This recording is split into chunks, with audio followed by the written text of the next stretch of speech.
At 2:16 inches the morning, Nora Whitmore woke up inside the hospital chapel and realized she was no longer alone. For 3 seconds, she forgot how to breathe. The small chapel of Street Aurelia Medical Center sat at the end of the east wing, half hidden behind an old wooden door most patients never noticed. Rain crawled down the stained glass windows. Candlelight trembled near the altar.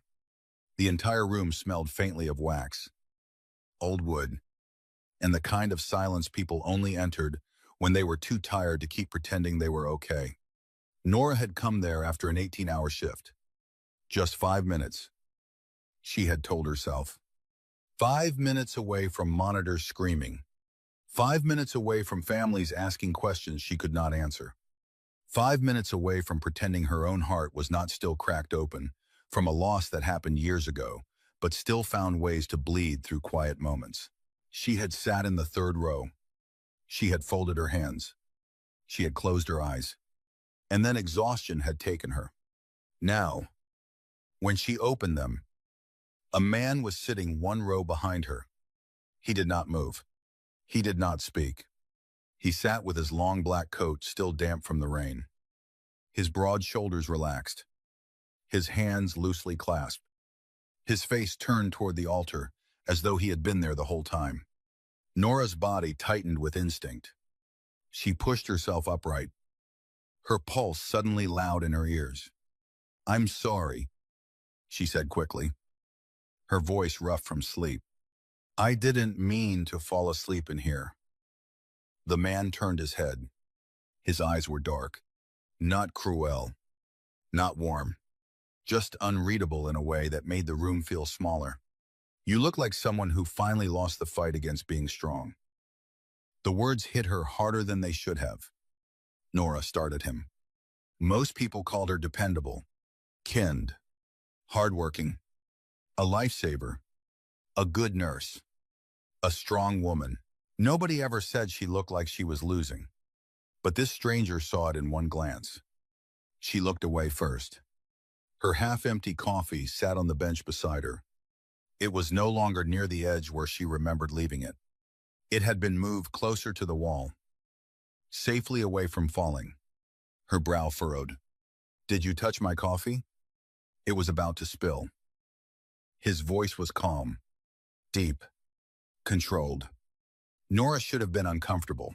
She was alone in a chapel with a stranger at 2 in the morning.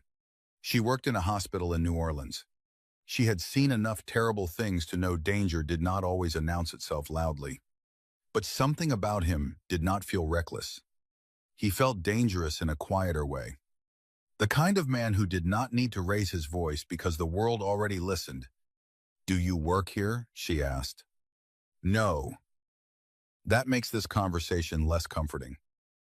For the first time, the corner of his mouth moved, almost a smile, before she could ask anything else. Her pager vibrated against her hip. Nora looked down and sighed. "Respiratory emergency. 4th floor." Of course. The hospital never let anyone stay human for long. She grabbed her bag and stood. Her back ached. Her feet burned. Her heart still beat too fast from waking up under a stranger's gaze. "I have to go." The man watched her, quiet and still. "Get some rest when you can." Nora gave a tired laugh.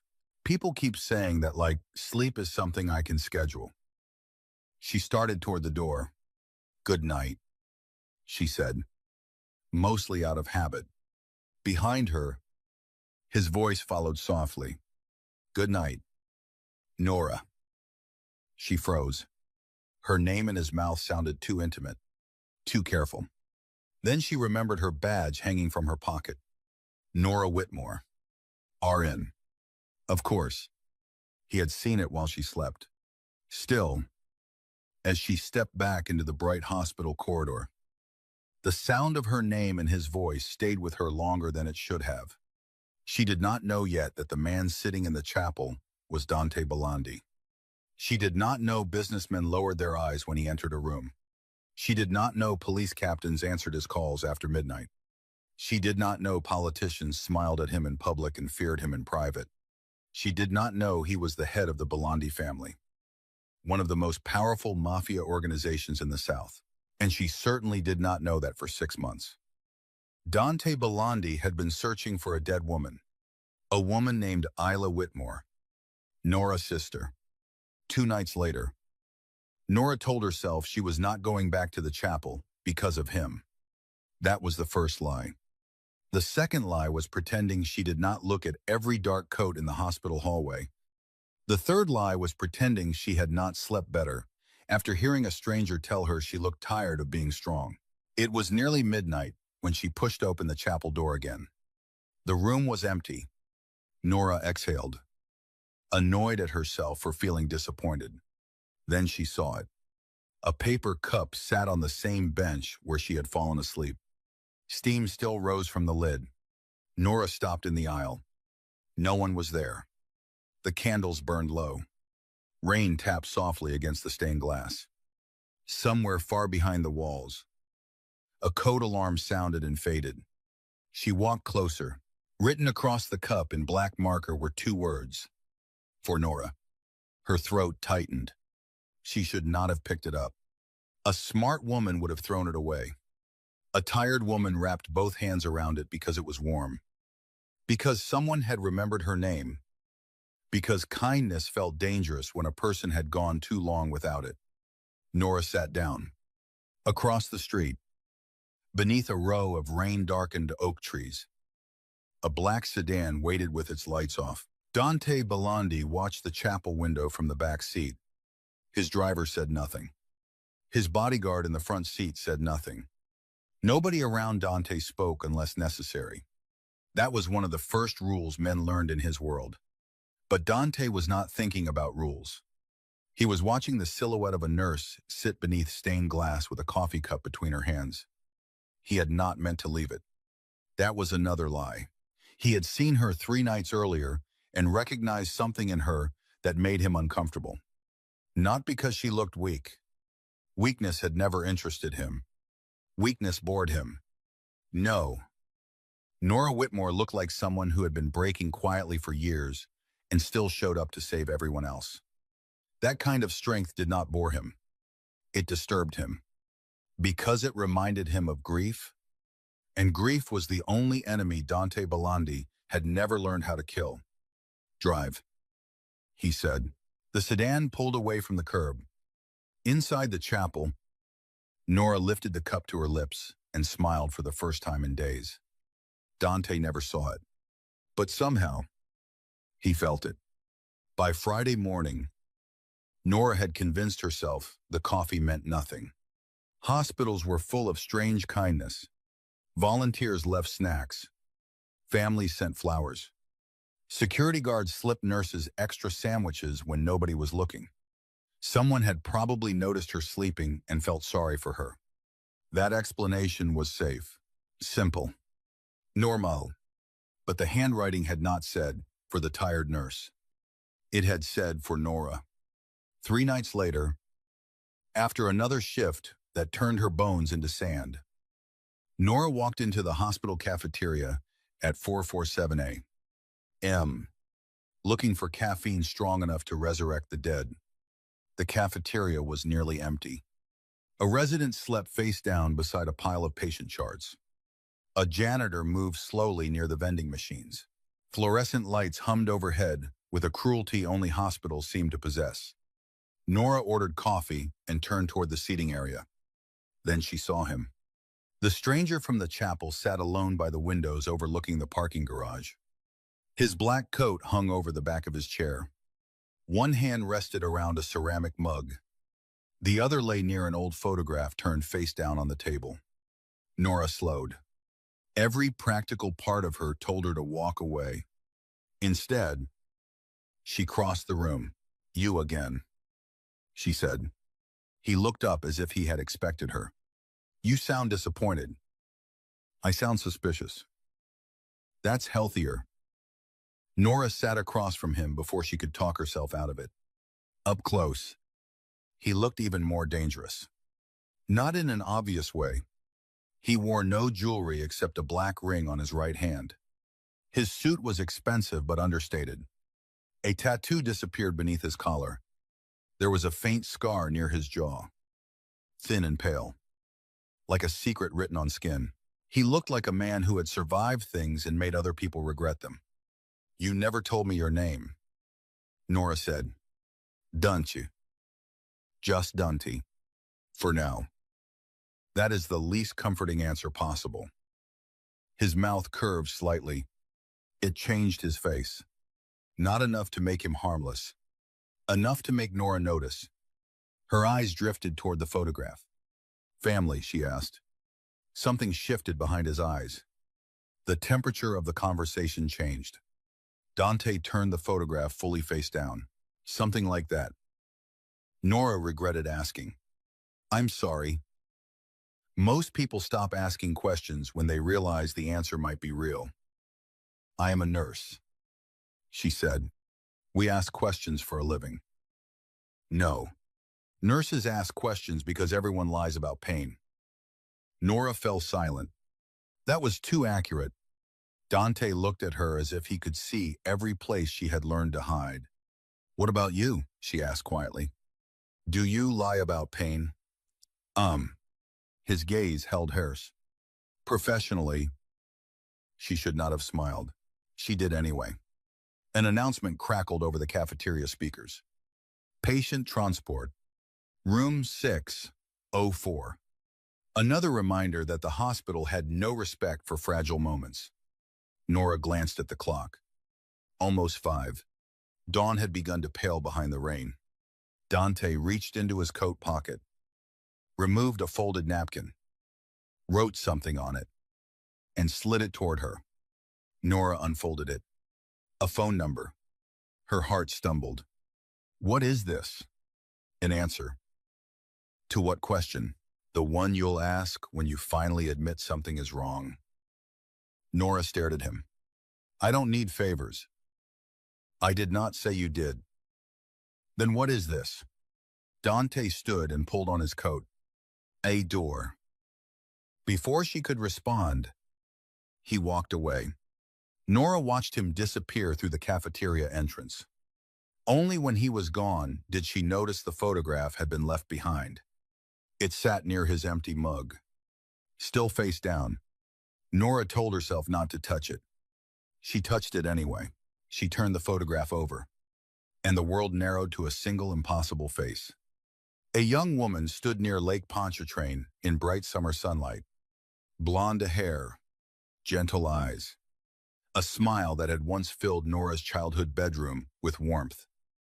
Secrets. And songs played too loudly on cheap speakers.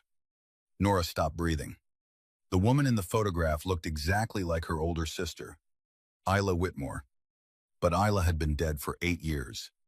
And Dante Bellondi had been carrying her picture for the next 48 hours. Nora felt like the hospital had tilted. She worked. She charted. She checked oxygen levels. She comforted an old man who thought his wife was still alive. She held the hand of a teenager terrified before surgery. She smiled when residents asked for labs they had already received. But beneath every task, one thought kept circling. Why did Dante have Isla's photo? Nora did not take the photograph. She left it exactly where she found it, but the image followed her anyway. By Monday night, she stopped pretending. She went to the records department near the basement level, where the hospital stored decades of archived files behind locked doors and outdated computers. She told herself she needed a quiet hallway. Another lie. The archive corridor smelled like dust, paper, and old secrets. Nora had just rounded the corner when she heard voices. One belonged to Martha Bell, the record supervisor. Martha had worked at St. Aurelia for more than 30 years and knew where every file went to disappear. The other voice belonged to Dante. Nora froze. "I checked the records you requested." "Ooh," Martha said softly. "Most of them were transferred out years ago." "And what remains?" "Fragments." Papers rustled. Dante's voice lowered. "Names." Martha hesitated. "The only name that appears more than once is Isla Whitmore." Nora's heart slammed against her ribs. She stepped back. Her shoe brushed the floor. The sound was small. Dante heard it anyway. A second later, he appeared around the corner. His expression remained calm, but his eyes sharpened instantly. Nora stood there with a paper coffee cup in one hand and betrayal rising through her chest. Neither spoke. Martha appeared behind him, holding a folder to her chest. Her face went pale when she saw Nora. "Oh," Martha whispered.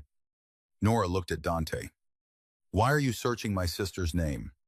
For the first time since she had met him, Dante Belandi looked uncertain, not weak, never weak, but trapped between the truth and the damage it would cause. "Nora," he said quietly. "No." Her voice shook. "Don't say my name like you have the right to soften this." His jaw tightened. Martha looked between them and backed away. "I'll give you both a moment." She disappeared behind the record store. The corridor felt too bright, too narrow. Nora stepped closer. "Answer me." Dante's eyes dropped briefly to her hospital badge, then back to her face. "I did not know how to tell you." "That is not an answer. It is the only honest one I have right now." Nora laughed once. Without humor. "You recarrying a picture of my dead sister. You're asking for her hospital records. You've been leaving me coffee like some kind of ghost in a romance novel. And your answer is, you didn't know how to tell me." His face hardened at the word ghost. "You think this is a game? I think I woke up in a chapel and found a stranger staring at me. I think he knew my name before he should have. I think he had my sister's picture. I think I should be terrified." Dante stepped closer. Every instinct in her body told her to step back. She didn't. "You should be careful," he said. Nora's eyes flashed. "Is that a threat?" "No." His voice dropped. "It is the closest thing to begging I know how to do." The words stopped her. For 1 second. The hallway disappeared. Then a phone rang behind the archive door, and reality rushed back in. Nora shook her head. "I don't want your coffee. I don't want your number. I don't want your silence. Stay away from me until you can give me the truth." She turned and walked away. Dante did not follow, but his voice reached her before she reached the elevator. "The truth will hurt you." Nora looked back. "Then maybe you should have thought of that before you walked into my grief." The elevator doors closed between them. For 4 nights, Dante disappeared. No chapel, no cafeteria, no black sedan across the street. Nora hated how much she noticed. Anger was easier when the person who hurt you stayed close enough to blame. His absence left too much room for questions. By the 4th night, the chapel felt different. The bench behind her sat empty. The stained glass threw blue and red light across the floor. Nora sat in the 3rd row with a coffee she had bought herself, pretending she was not waiting for footsteps. Father Augustin, the hospital chaplain, found her there at 1130 p.m. "Looking for someone?" he asked gently. Nora stiffened. "No." The old priest smiled. That was a very fast answer. "I am a nurse. We answer quickly. You are also a terrible liar." Nora sighed. Father Augustin sat 2 rows away, giving her enough distance to pretend she had privacy. "The man in the black coat," he said. Nora looked at him. "You know him. I know that grief recognizes grief." He folded his hands. "He started coming here 6 months ago." 6 months. The same amount of time Dante had been searching. What happened 6 months ago? Father Augustin's face softened. "That is not my story to tell. Everyone keeps saying things like that. Usually because the story belongs to the wound." Nora looked toward the altar. "Do you know who he is?" The priest did not answer immediately. "In this city, yes. And you let him come here? This chapel is not reserved for innocent people. Nora swallowed. That answer should have frightened her. Instead, it made Dante feel more human, which annoyed her. 2 days later, Nora found the first hidden camera.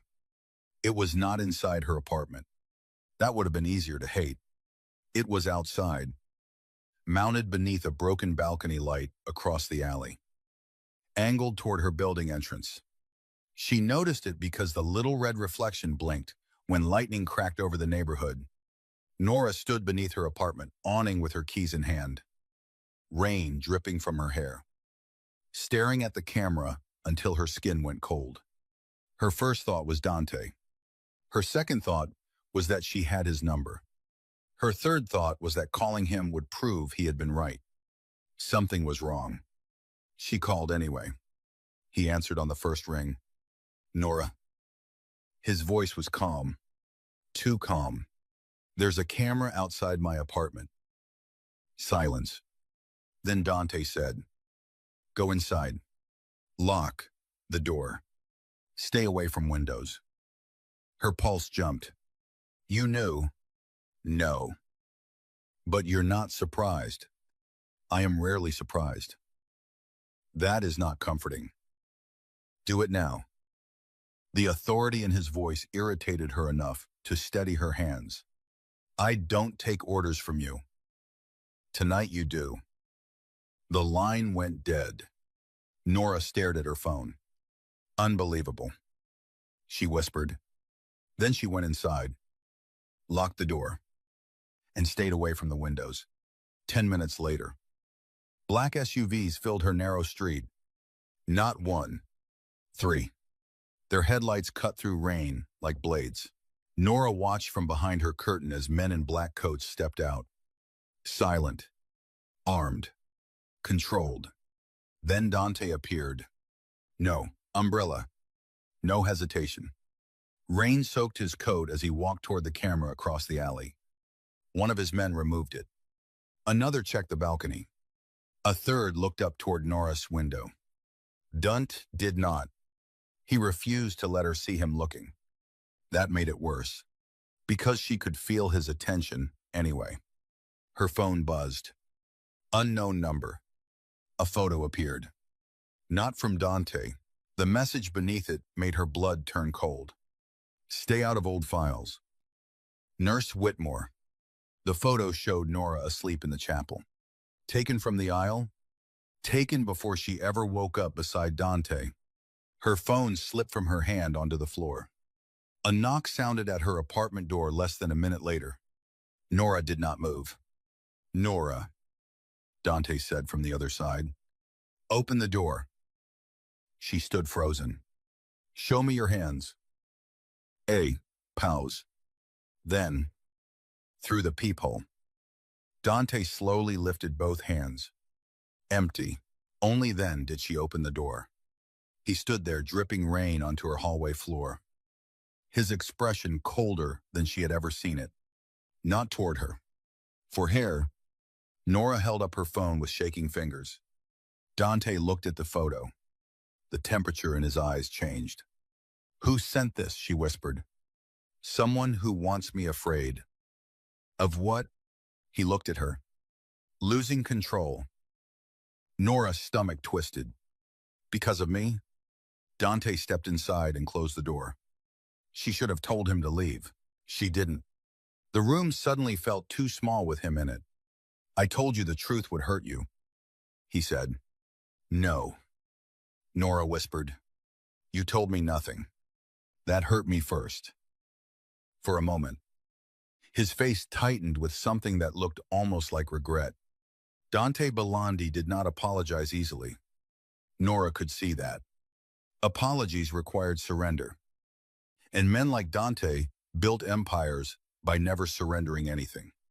Still, when he spoke, his voice was quieter. You are not safe anymore. Because of my sister, because of me. The honesty landed heavily. Nora wrapped her arms around herself. Tell me what's happening. Dante looked toward the rain-blurred window. There are families in this city who have waited years to find something human enough to use against me. And they think I'm that. His silence answered. Nora laughed softly, but the sound broke. I am a nurse who falls asleep in chapels. Dante turned back to her. No, you are the first thing I have cared about in 6 months that is still breathing. The words stole the air from the room. Nora stared at him. Dante looked as if he regretted saying it the moment it left his mouth. Then thunder rolled over the city, and someone fired a shot through her window. Glass exploded inward. Dante moved before Nora understood what happened.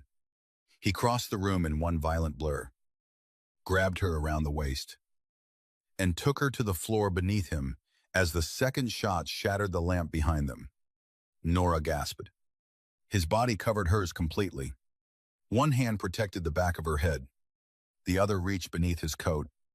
The apartment filled with screams from outside. Tear, shouting, rain, breaking glass. Nora's cheek pressed against the floor. Dante's heartbeat thundered against her shoulder. Stay down, he ordered.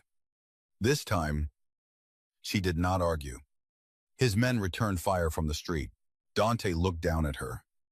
For 1 second, the danger vanished behind the intensity in his eyes. You re-hurt. No. Say it again. I'm not hurt. His jaw clenched.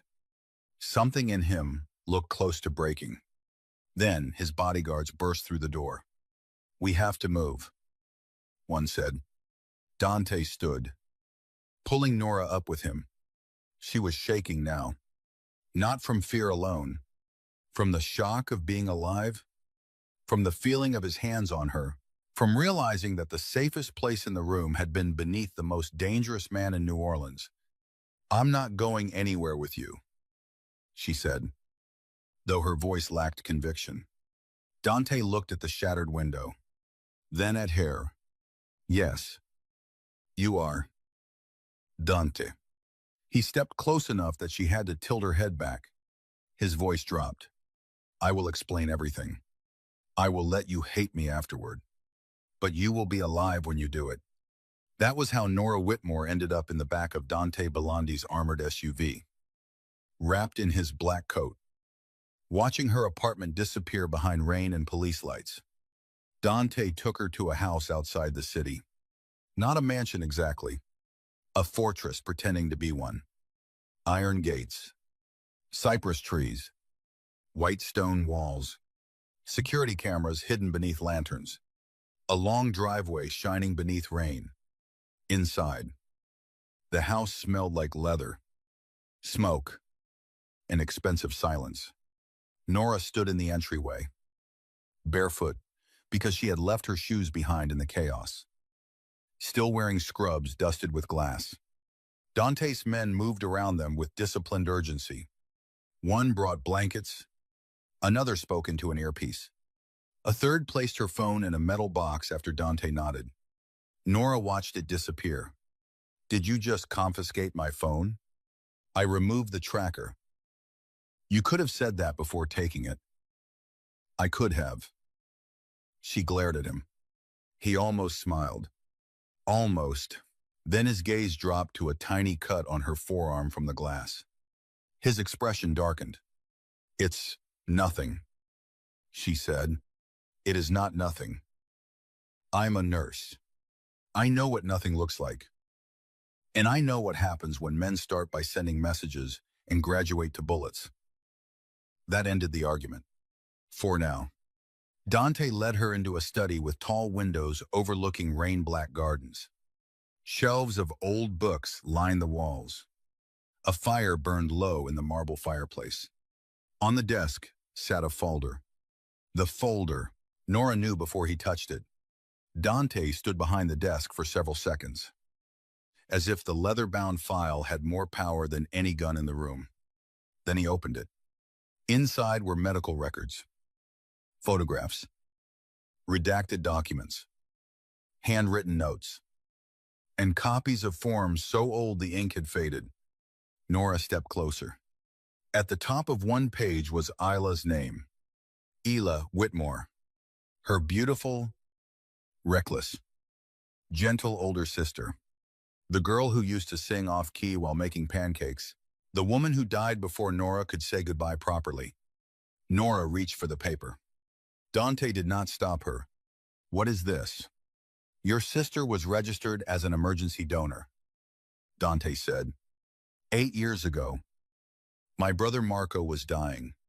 He needed a match. We were told one had been found, but the identity was sealed." Nora's hands trembled. "Isla never told me. Maybe she did not plan to tell anyone." Nora scanned the page. "Donor authorization approved."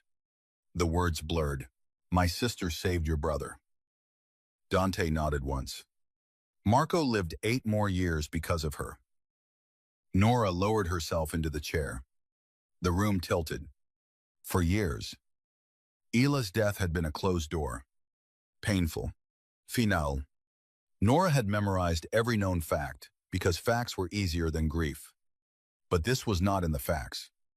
This was a hidden piece of her sister still alive, inside someone else's story. "Why were you searching now?" Nora asked. Dante's face changed. "Marco died 6 months ago." The answer softened her anger for one dangerous second. Dante looked away. "After he died, I found his journals. He wrote about the donor every year. He called her his invisible angel." Nora pressed a hand to her mouth. Isla would have hated that. Dante's eyes returned to her. Why? She hated being dramatic. She saved a stranger's life. She would have said anyone decent would do the same. A faint, broken smile crossed Dante's face. Marco would have liked her. Nora looked down at the papers again, tears slipping free before she could stop them. Dante did not comfort her. That was what made it comforting. He did not say it was okay. He did not tell her everything happened for a reason. He did not insult her grief with easy words. He simply stood with her in the wreckage. Then Nora saw another document near the bottom of the file. A photograph. Isla at St. Aurelia Medical Center, wearing a volunteer badge. Beside her, partly torn from the image, was the shoulder of another person. A boy. Maybe. Nora frowned. She volunteered here. Dante nodded. I know. You know. I found that photo 2 months ago. And you didn't tell me? I had not met you yet. Then why keep coming to the chapel? His silence stretched too long. Nora understood before he answered. You knew I worked there. I knew Isla had a sister at St. Third. Aurelia. Her heart twisted. So you did come looking for me. Dante's eyes hardened with self-disgust. At first, the 2 words cut deeper than she expected. At first, Nora repeated. He stepped around the desk slowly. I wanted answers. I wanted to know who your sister was. I wanted to tell Marco's story to someone who had the right to hear it. And then, his gaze held hers. Then I found you asleep in a chapel. The room went still. Nora's anger did not vanish, but it changed shape. What am I supposed to do with that? Nothing. That's convenient. No, Dante said quietly. It is the first honest thing I have given you without asking for something in return. Before she could respond, one of his men entered. Boss. Dante turned. What? We found the shooter's car abandoned near Tremay. Sorrento's mark was inside. The name meant nothing to Nora. It meant something to Dante. His entire body went cold. Victor, he said. The bodyguard nodded. Nora stood. Who is Victor? Dante looked at her. The man who now knows you matter. Victor Sorrento did not look like a monster. That was the problem. The next morning, Nora saw his face on the television in Dante's study. Clean suit, polished smile, public charity donor. son of an old New Orleans family with money, influence, and enough blood behind closed doors to stain generations. The news anchor called him a businessman. Dante called him a parasite. He wants your territory, Nora asked. He wants my weakness. And that is me. Dante did not answer quickly enough. Nora looked away. She had spent most of her life being overlooked. Too curvy for the men who preferred fragile women.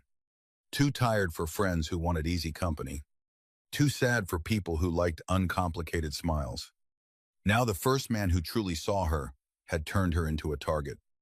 The irony felt cruel. I need to go back to work, she said. No. The word was immediate. Nora turned. Excuse me. You heard me. I have patience. You have men trying to kill you. I also have rent, responsibilities, and a life that does not stop because you decided I matter. Dante's eyes sharpened. I did not decide. The room pulsed with silence. Nora hated the way her chest tightened. You do not get to control me. I am trying to protect you. You are trying to possess the problem. His jaw flexed. That one landed. Good. Nora needed it to. I am not your territory. Dunch. Something dangerous flickered across his face. Then, to her surprise, he stepped back. You rewrite? The quiet admission unsettled her more than anger would have. He took a phone from his bodyguard and handed it to her. Call your supervisor. Tell them you are sick. I will have a doctor verify it. I'm not lying to my hospital. You will not be safe there. I am not safe here either. Dante's eyes darkened. Nothing touches you inside this house. Nora looked at the armed men outside the study door. That sentence should not sound romantic. It wasn't meant to. But it did, and that was the problem. For 3 days, Nora stayed in Dante's mansion while the city outside whispered. Street. Aurelia's security footage was leaked online.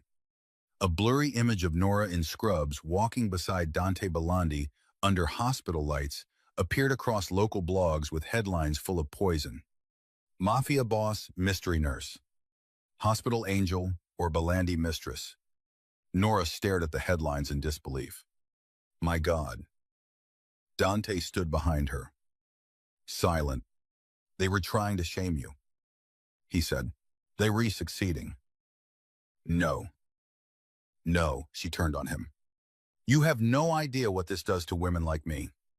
Men like you get called powerful. Women near you get called dirty. His expression hardened. Tell me who said that to you. Everyone. Always. In different words. That stopped him. Nora looked back at the screen. Her photo sat beside Dante's. She looked tired and startled. He looked untouchable. Of course he did. Men like Dante were never ruined by proximity. Women like Nora were. I spent years becoming more than what people assumed when they looked at me, she said quietly. Now strangers think they know my body, my choices, my worth, because I stood beside you. Dante moved closer, but stopped before touching her. His restraint was worse than contact. I will bury the story. Nora laughed softly. That's your answer to everything, isn't it? Bury it. Buy it. Burn it. Threaten it.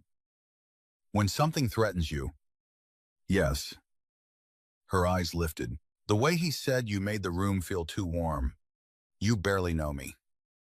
Dante's gaze dropped briefly to her mouth, then returned to her eyes. I know you talk to dying patients like they are still whole. I know you drink terrible coffee because you never have time for real food. I know you act angry when you are scared. I know you carry your sister like a secret wound. I know you hate being protected because too many people have mistaken your strength for permission to abandon you. Nora could not speak. Dante's voice lowered. And I know I should have walked away from you the moment I realized Victor could use you against me. Why didn't you? His jaw tightened. Because I am not that good of a man. The confession hung between them. A near touch lived in the space between his hand and hers. He did not take it. That made her want him to, which made her step back. That night, Nora could not sleep. The mansion was too quiet, too guarded, too full of shadows and men speaking in low voices behind closed doors. She wandered downstairs and found Dante in the kitchen at 312 A.M., standing beside the counter with his sleeves rolled up, a cut across his knuckles, and a glass of water untouched beside him. "You bleed?" she asked. He looked at her. "Occasionally." She sighed and crossed the room. "Sit down." "Infine." "I did not ask." He stared at her for a moment. Then, impossibly, Dante Belandi sat. Nora took the first aid kit from beneath the sink. Of course it was fully stocked, probably enough to treat a battlefield. She cleaned his knuckles in silence. His hand was warm, too warm. His fingers twitched once when antiseptic touched the wound. Nora glanced up. "Pain?" "No." "Lie." "Professional Abbott." She almost smiled. The moment softened too much. Too quickly. Then Dante spoke. "Marco used to hate blood." Nora kept her eyes on his hand. "That seems inconvenient in your family." "He was never meant for my family." There it was again. That grief. Nora wrapped gauze around his knuckles. What was he meant for? Dante looked toward the dark window. Anything else? The answer broke something small inside her. Nora taped the bandage gently. Hila wanted to become a child psychologist. Dante looked back at her. She volunteered in pediatrics. "I know." Nora's voice softened. "She used to come home with crayon drawings from patients and tape them to our fridge like museum art. Marco used to draw." Nora stilled. "What?" "He spent months in the pediatric wing. The nurses gave him markers." Dante's eyes narrowed slightly with memory. "He drew terrible dinosaurs."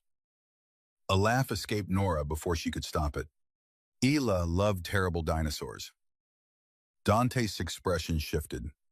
For one moment, they both saw it. A possibility, not proof. A thread. Maybe Hila and Marco had crossed paths long before a donor form connected them. Maybe she had smiled at a sick boy in a hospital hallway. Maybe he had given her a terrible dinosaur drawing. Maybe neither of them knew that one day her choice would give him 8 more years. Nora's fingers remained on Dante's bandaged hand. Neither moved. Dante looked down at their hands, then up at her. The room changed. He could have touched her. She knew he wanted to. He knew she knew. Instead, he pulled his hand back slowly. "You should sleep," he said. Nora let out a shaky breath. "One day, you're going to stop saying that." "No," he said quietly. "One day you're going to believe you deserve to." The next morning, Victor Sorrento sent flowers to the hospital. White lilies. The same flowers from Marco's grave. The card was addressed to Nora. She was not there to receive them. But a nurse texted her a photo. "Thinking of your sister." Nora's blood went cold. Dante saw her face and took the phone from her hand. He read the card. His expression became something she had never seen before. Not anger. Promise. He turned to his men. "Find him." By sunset, Dante's mansion had become a war room. Maps spread across the dining table. Men moved in and out with weapons hidden beneath jackets. Calls came in from judges, club owners, dock workers, hospital board members, and men who never gave their full names. Nora stood at the edge of it all, realizing the world Dante lived in was not chaotic. It was organized terror. and every bit of it was now turning toward Victor. Dante caught her watching. "You should not be here for this." "I'm already in it." "No," he said. "You are near it. There is a difference." "Not anymore." His eyes held hers. Victor's plan became clear by midnight. He had someone inside street, Aurelia, someone with access to archived donor records, someone feeding him information. Martha Bell had gone missing. Nora's hand flew to her mouth when she heard, "No." Dante's men found her car abandoned near the old charity wing of the hospital, a section shut down years earlier after storm damage. Her purse was still inside. Dante ordered Nora to stay at the mansion. Nora refused. "Martha helped me. She's missing because of this. She is missing because Victor is using every person connected to you. Then I am exactly the person who can help find her." "No." Nora stepped close, furious. "You do not get to decide which parts of my courage are convenient for you." Dante's face went still. Around them, his men pretended not to listen. Nora lowered her voice. "I have spent my whole life running toward rooms everyone else wants to leave. Emergency rooms, death rooms, waiting rooms, grief rooms. You don't scare me because you read dangerous." "Dunch." His gaze sharpened. "You scare me because when you look at me, I want to stop being alone." The confession silenced the room. Dante stared at her. For a second, all his power seemed useless. Then he turned to his men. "She comes with me. Nobody lets her out of sight." Nora lifted her chin. "I can protect myself." Dante looked back at her. "I know." Then, quieter, "That does not mean you have to." They entered street. Aurelia through an underground service corridor at 109 A.M. The hospital above them continued as if nothing had changed. Patients slept. Nurses charted. Families cried quietly beside vending machines. But below the old charity wing, darkness waited. Nora walked beside Dante, wearing a borrowed black coat over her scrubs. His men moved ahead with flashlights. The abandoned corridor smelled of mildew and old plaster. Every step echoed. Nora's heart pounded. But she refused to let Dante see her fear. He saw it anyway. "Stay behind me," he murmured. "Stop ordering me around. Stop making it difficult to keep you alive." Before she could answer, a sound came from the old records room, a muffled cry. "Martha." Nora moved first. Dante grabbed her wrist. Not hard. Just enough to stop her. Their eyes met in the dark. "Let me go," she whispered. "If this is a trap, it is." A voice echoed from the room ahead. Smooth. Amused. And still. "Here you are." Victor Sorrento stepped into the beam of flashlight. He wore a gray suit and a pleasant smile. Two armed men stood behind him. Martha sat tied to a chair near a cabinet of old files. Frightened but alive, Nora's stomach turned. Victor looked at her with false warmth. "Nurse Whitmore, you have caused a surprising amount of trouble for a woman who sleeps in churches." Dante moved slightly in front of Nora. Victor noticed and smiled wider. "There it is. The famous Belandi weakness." Dante's voice was deadly calm. "You have 10 seconds to release her." "Which her?" Victor asked. "The old woman, or the soft little nurse you've been hiding in your house?"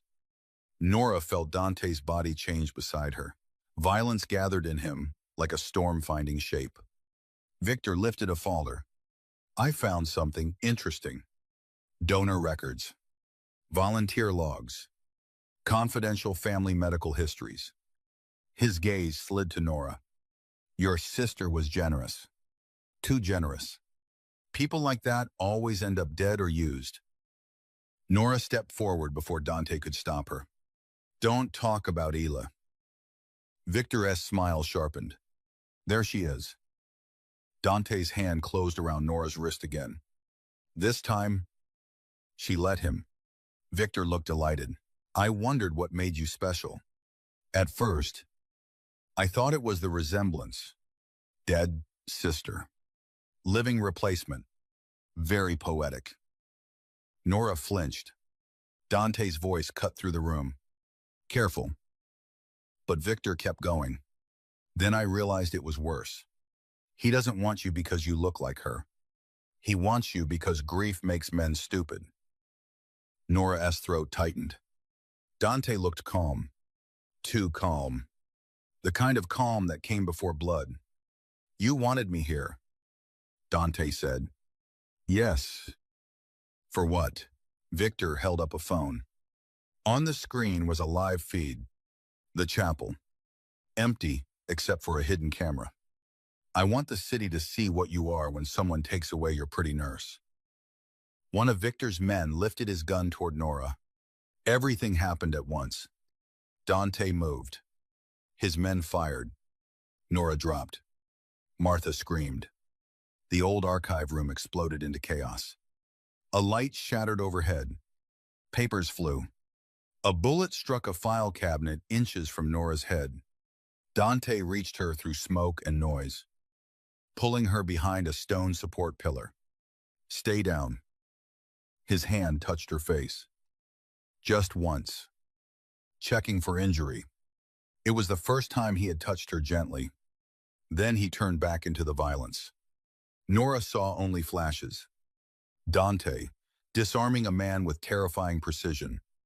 One of his bodyguards dragging Martha free. Victor running toward the old chapel corridor with the folder in hand. Nora saw the file. Isla es file. And ran. Nora Dante shouted. But she was already moving. She chased Victor through the abandoned wing. Lungs burning. Footsteps slipping on old dust and broken tile. She was not brave in that moment. She was furious. Victor reached the chapel first. The old charity chapel had been closed for years. Smaller than the main one, with cracked stained glass and pews covered in sheets. Victor turned near the altar, breathing hard, still smiling. You should have stayed behind him. Nora stood in the aisle. I've spent my whole life behind other people's grief. I am done. He raised the gun. Dante's voice came from behind her. Put it down. Nora did not turn. Dante stood at the chapel entrance. Weapon drawn. Face carved from shadow. Victor pressed the barrel toward Nora instead. You shoot me. She does. The room froze. Nora felt the gun at her side. Dante's eyes locked on hers. No panic. No command. Just one silent promise. Trust me. But Nora was done letting men decide the ending of Ila's story. She looked at Victor. You know what your mistake was. His smile flickered. What? You thought because I heal people? I don't know where to hurt them. She drove her elbow hard into his injured ribs, twisted the way she had been taught in hospital defense training, and dropped to the floor. Dante fired. The shot struck Victor's shoulder, spinning him backward into the altar steps. His gun clattered away. Dante crossed the chapel in seconds. His men flooded the room, but Dante did not go to Victor. He went to Nora. He dropped to one knee beside her, hands hovering, afraid to touch too much. Nora. I'm okay. Say it again. I'm okay. His control cracked. Just slightly. Enough for her to see the terror beneath it. You ran from me, he said. I ran toward my sister's file. You ran toward a gun. I had a plan. A terribly one. It worked. His laugh was breathless and furious. Then his hands cupped her face. Not forceful, not possessive, desperate, for 1 second. Dante Belandi looked like a man kneeling in the ruins of a chapel before the only prayer he had left. Nora's breath caught around them. Men shouted. Victor cursed. Martha sobbed. Rain struck the cracked, stained glass. But Dante only looked at Nora. I cannot lose you, he said. The confession was barely more than a whisper. It changed everything. Nora's eyes filled. You don't have me. His thumb brushed a tear from her cheek. No, he said, but I am already yours. The scandal broke open the next morning. Victor Sorrento was arrested after anonymous evidence reached federal authorities, local police, and 3 reporters who had been waiting years to expose him. Hospital corruption, illegal surveillance, blackmail, attempted murder, stolen medical records. The city devoured the story. But Dante buried Nora's name before anyone could touch it. Not with threats alone. With documents, legal pressure, witness protection protocols, hospital statements, security footage edited to protect her privacy while exposing Victor's crimes. For once, Dante did not simply burn the world. He rebuilt a wall around her life and let her decide whether to stay behind it. Martha survived with bruises and a dramatic new hatred of basements. Stint. Aurelia placed Nora on temporary leave. For the first time in years, Nora had no shift to rush toward. No alarm dragging her from sleep. No hospital hallway swallowing her whole. She returned to her apartment 1 week later. Dante came with her, but did not enter until she invited him. That mattered. The window had been replaced. The floor cleaned. The broken lamp removed. Still, the apartment felt haunted. Nora stood in the middle of the room, looking at the place where Dante had covered her body with his own. I thought I'd feel safer here, she said. Dante stood near the door. You may not for a while. She looked back. You speak from experience. Yes. Another honest answer. They had become more dangerous than lies. Nora walked to the small bookshelf near her window and took down a box of Isla's things. Old birthday cards, a bracelet, a volunteer badge from St. Aurelia, and at the bottom, a folded drawing. Nora opened it. A terrible dinosaur drawn in green marker. Her breath caught. On the back, in Illa's handwriting, were 6 words. From Marco, my favorite tiny philosopher. Nora sank onto the couch. Dante went completely still. She knew him. Nora whispered. Dante crossed the room slowly. He sat beside her, not touching. Nora handed him the drawing. For a long moment, Dante simply stared. The feared Mafia boss of New Orleans held a child's terrible dinosaur like it was holy. Then he bowed his head. Nora saw his shoulders move once. Only once. She placed her hand over his. This time, he did not pull away. They stayed like that until sunset turned the apartment gold. No grand speech. No promise big enough to frighten either of them. Just 2 people holding proof that the dead had once loved the living in ways that still reached forward. 3 months later, summer settled over New Orleans like warm honey. Nora returned to St. Third. Aurelia on a reduced schedule. No more endless doubles. No more punishing herself for surviving Isla. No more pretending exhaustion was noble. She still worked nights sometimes, but she also slept. She ate real meals. She laughed more. And every Friday morning, before the hospital became loud, she went to the chapel. Dante always arrived 5 minutes after her. Not because he was late, because he knew she liked having the first 5 minutes alone. That morning, sunlight poured through the stained glass instead of rain. The chapel looked different in daylight. Less haunted. More forgiving. Nora sat in the 3rd row, holding 2 coffees. Dante slid into the bench beside her. No guards today, she asked. 2 outside. She looked at him. Dante. Fine. 4. She rolled her eyes. His mouth curved. It was still rare enough to feel like a secret. They sat quietly for a while. The silence between them had changed. At first, silence had been a wall, then a mystery, then a wound. Now it felt like a room they had built together. Nora looked toward the altar. Do you think Isla and Marco would have liked each other? Dante's smile softened. Marco would have talked too much. Isla would have pretended to be annoyed, but secretly loved it. Nora laughed. The sound echoed gently through the chapel. Dante watched her like the sound hurt and healed him at the same time. Then he reached into his coat pocket. Nora noticed. Her eyes narrowed. What is that? That expression means you are about to accuse me of something. You usually deserve it. Usually. He placed a small velvet box on the bench between them. Nora stopped breathing. Dante. He did not open it yet. For once, he looked nervous. Not afraid of bullets. Not afraid of rivals. Not afraid of death. Afraid of her answer. For a long time, he said quietly, I believed loving someone meant giving fate another weapon. Nora's eyes burned. Then I met a woman asleep in a chapel who was still trying to save the world after it had broken her heart. He opened the box. The ring was not enormous. It was beautiful. Vintage.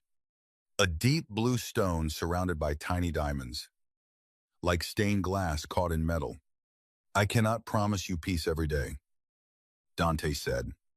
My life is not gentle. My name carries shadows.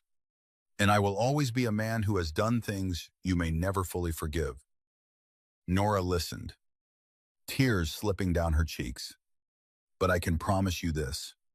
You will never grieve alone. You will never be used as my weakness without also being protected as my heart. You will never have to be strong just to deserve staying. His voice lowered. And if you choose me, Nora Whitmore, I will spend the rest of my life proving I know the difference between loving you and owning you. Nora looked at the ring, then at the man beside her. The first night she met him, he had sat one row behind her, close enough to keep her from being alone, far enough not to frighten her. Now he sat beside her, still dangerous, still imperfect, still carrying grief, but no longer hiding from it. Nora wiped her tears. I need you to understand something. Dante went still. I am not Isla. I know. I am not Marco's angel. I know. I am not your redemption. His eyes softened.